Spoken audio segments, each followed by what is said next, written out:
জি, এই মুহূর্তে আপনার সঙ্গে যুক্ত হয়েছি আমরা ঢাকা বিশ্ববিদ্যালয়ের একটি হল থেকে। আমার সঙ্গে আছেন কোটা সংস্কার আন্দোলনের সমন্বয়কদের অন্যতম শীর্ষ একজন সমন্বয়ক হাসনাত আবদুল্লাহ। উনি ঢাকা বিশ্ববিদ্যালয়ের ইংরেজি সাহিত্য বিভাগের একজন ছাত্র। আমরা তার কাছে এই যে রাষ্ট্রপতি যে বিজ্ঞপ্তিটি জারি করেছেন দুইটি প্রজ্ঞাপনের ভিত্তিতে, একটি স্বরাষ্ট্র মন্ত্রণালয় থেকে আরেকটি আইন মন্ত্রণালয় থেকে, সেই প্রজ্ঞাপনের ব্যাপারে তাদের প্রতিক্রিয়া কি আমরা এটি জানবো। হাসনাত আবদুল্লাহ, আমরা জানতে চাই যে আপনাদের একটি আলটিমেটাম ছিল যে বিকাল ৩টার মধ্যে সংসদ ভেঙে দিতে হবে এবং কোটা সংস্কার আন্দোলনের এই বিভিন্ন সময়ে যারা আটক হয়েছে এভাবে করে কিছু ব্যাপার ছিল এবং আমরা দেখলাম যে তার প্রেক্ষিতে ঠিক ৩টার দিকেই রাষ্ট্রপতির প্রেস উইং থেকে আমাদেরকে জানানো হয়েছে যে সংসদ ভেঙে দেওয়া হয়েছে।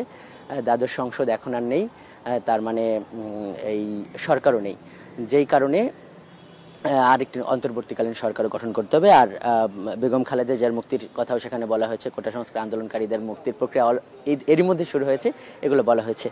এই যে এই প্রজ্ঞাপনগুলো কিংবা এই বিজ্ঞপ্তির প্রেক্ষিতে এই কোটা সংস্কার আন্দোলনকারীদের প্রতিক্রিয়া কি?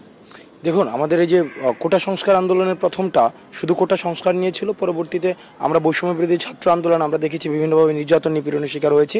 পরবর্তীতে আমাদের আন্দোলনটি এক দফায় চলে আসে, সেটি হচ্ছে যে ফেসিস্ট যে খুনি সরকার রয়েছে সেই খুনি সরকারের পতন ঘটাতে হবে। এখন দেখুন, আমাদের আজকে এই সংসদকে অব্যাহত রেখে, সংসদকে চালু রেখে যদি হচ্ছে আমাদের এই যে রাষ্ট্র সংস্কারের কাজ কখনোই সম্ভব নয়। আর আমরা জানি সংবিধানের 48(3) অনুযায়ী যখন প্রধানমন্ত্রীর পতন হয় বা প্রধানমন্ত্রী পদত্যাগ করে, সেক্ষেত্রে তার সংসদটি আর সেক্ষেত্রে অব্যাহত থাকে না। সেই জায়গা থেকে আমরাও আলটিমেটাম দিয়েছিলাম আজকে এই 3টার মধ্যে সংসদটি বাতিল করতে হবে। বাতিল করে এই রাষ্ট্র সংস্কারের, রাষ্ট্র পুনর্গঠনের কাজ নতুন করে শুরু। সেটি তো বাতিল করা হয়েছে, রাষ্ট্রপতির ক্ষমতা বলে সেটি করা হয়েছে। এখন এই জায়গা থেকে আপনারা জানেন ইতিমধ্যে আমাদের যে অন্তর্বর্তীকালীন সরকার, এই সরকারের উপদেষ্টা ডক্টর মোহাম্মদ ইউনূসকে উনি রাজি হয়েছেন এবং উনাকে নিয়ে এবং পরবর্তীতে আমাদের পূর্ণাঙ্গ তালিকা আজকের মধ্যে প্রকাশ করা হবে। উনি কি মানে উপদেষ্টা না প্রধান উপদেষ্টা? উনি হচ্ছেন প্রধান উপদেষ্টা। অর্থাৎ আমরা আজকের রাতের মধ্যেই আমাদের পূর্ণাঙ্গ তালিকা প্রকাশ করব এবং সংসদ যেহেতু এখন থেকে সংসদকে অবসোলেট ঘোষণা করা হয়েছে, সুতরাং এখন থেকে অন্তর্বর্তীকালীন সরকার যখন গঠন করা হবে তখন থেকে অন্তর্বর্তী যে প্রজ্ঞাপনগুলো জারি হলো কিংবা এই রাষ্ট্রপতির প্রেস উইং থেকে আমাদেরকে বিজ্ঞপ্তিতে জানানো হলো এই সিদ্ধান্তগুলোর কথা, এর প্রেক্ষিতে প্রাথমিকভাবে আপনারা কি বলবেন? প্রাথমিকভাবে প্রতিক্রিয়া হচ্ছে এগুলো আমাদের যতগুলো অর্জন হচ্ছে, প্রাথমিক অর্জনগুলো ধাপে ধাপে একটার সাথে একটা যুক্ত হচ্ছে। অর্থাৎ রাষ্ট্র যে গত 16 বছর ধরে একটি ফেসিস্ট রাষ্ট্র ব্যবস্থা ছিল, এই ফেসিস্ট রাষ্ট্র ব্যবস্থা উত্তরণের যে প্রাথমিক ধাপগুলো রয়েছে, এই প্রাথমিক ধাপের নতুন কিছু সংস্করণ যুক্ত হচ্ছে এবং আমরা ফেসিস্ট গভর্নমেন্ট থেকে আমরা যে ধরনের রাষ্ট্র ব্যবস্থা যাচ্ছি সেই ধরনের রাষ্ট্র ব্যবস্থার দিকে আমরা অগ্রগামী হচ্ছি। এর পরবর্তীতে আপনারা কি করতে চান বা এই সিদ্ধান্তের বাইরেও আমরা এর আগে আপনাদের আরেকজন সমন্বয়ক সার্জিস আলম, তিনি বলছিলেন যে সংবিধানের কোথাও সংস্কার আপনারা চান। তো এই আর কোনো বিষয় আছে বা আপনাদের এই সরকারের অন্তর্বর্তীকালীন সরকারের যে রূপরেখার কথাটি আপনারা বলছেন, প্রধান উপদেষ্টার নাম কি সেটি আমরা জেনেছি, বাকিদের যে প্রস্তাব বা এই নাম সেটি আমরা কখন জানতে পারবো? দেখুন, আমরা এই যে সংবিধানটি, বিদ্যমান যে সংবিধানটি রয়েছে, এই বিদ্যমান সংবিধানটিকে আমরা ত্রুটিপূর্ণ মনে করি এবং এই বিদ্যমান সংবিধানটি রাষ্ট্রের ফেসিজমকে সার্ভ করার একটি টুল হিসাবে আমরা মনে করি। সুতরাং রাষ্ট্রে যদি গণতান্ত্রিক ব্যবস্থাকে গণতান্ত্রিক ব্যবস্থাকে আবার চালু করতে হয়, সংবিধানের সার্জিস যেমনটি বলেছে যে সংবিধানের যে ত্রুটিপূর্ণ যে অংশগুলো রয়েছে সেগুলোকে আমাদের সংশোধন করতে হবে। এবং একটু ব্যাখ্যা করবেন ত্রুটিপূর্ণ অংশগুলো আপনারা কোন কোন দিককে?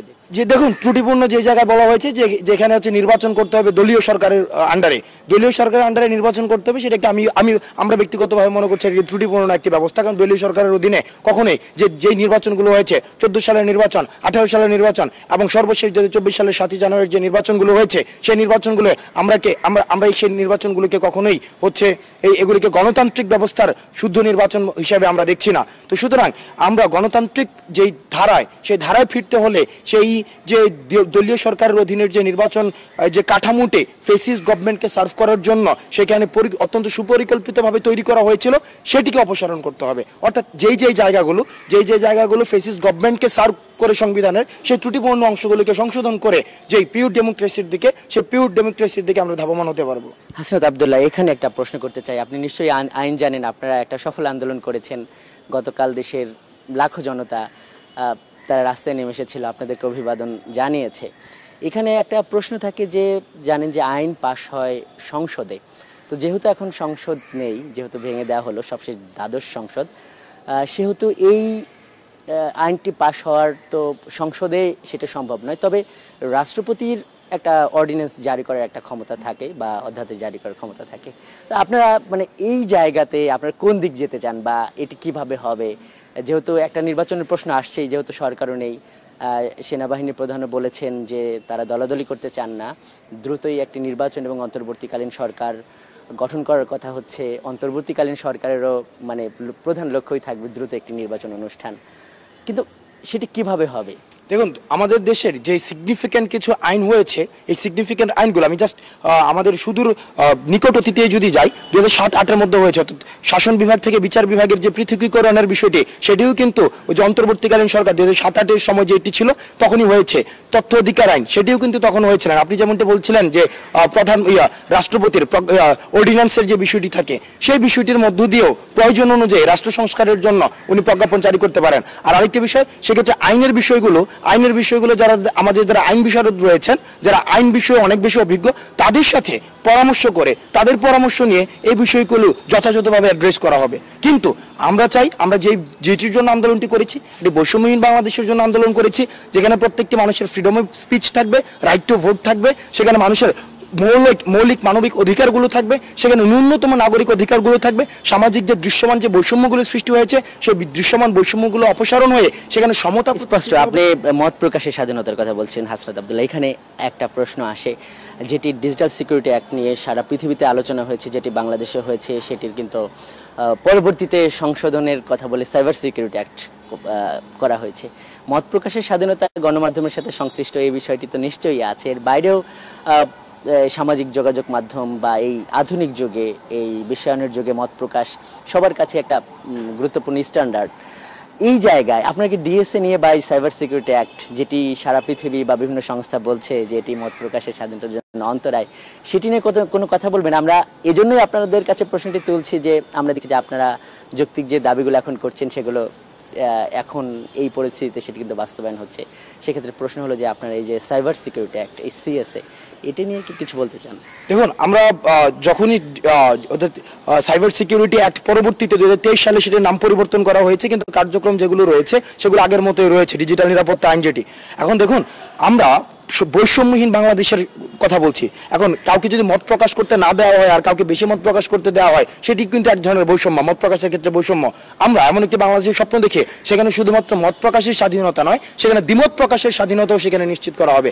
মত প্রকাশের স্বাধীনতা আগেও ছিল, সহমত প্রকাশের স্বাধীনতা। আমরা এই সহমত প্রকাশের যে স্বাধীনতা বা সমতাটি প্রতিষ্ঠিত হয়েছিল, সেটির বিরুদ্ধে আমরা কথা বলেছি। আমরা মত প্রকাশের স্বাধীনতার জন্য কাজ করব এবং দ্বিমত প্রকাশ করার স্বাধীনতার সেটা কখন কাজ করার জন্য, সেটির জন্য এই যে সাইবার সিকিউরিটি অ্যাক্টের যে ধারাগুলো সেটিরকে ব্যাহত করছে, সেই ধারাগুলোকে সংস্কার করার জন্য আমরা কথা বলবো। যদি সেগুলো হচ্ছে ডেমোক্রেসিকে বাধাগ্রস্ত করে, আমরা ইতিমধ্যে দেখেছি গণমাধ্যমের মত প্রকাশের স্বাধীনতাকে সেটি বাধাগ্রস্ত করেছে, এবং সেই বিষয়গুলোকে আমরা অ্যাড্রেস করব, তবে সেটি ধাপে ধাপে।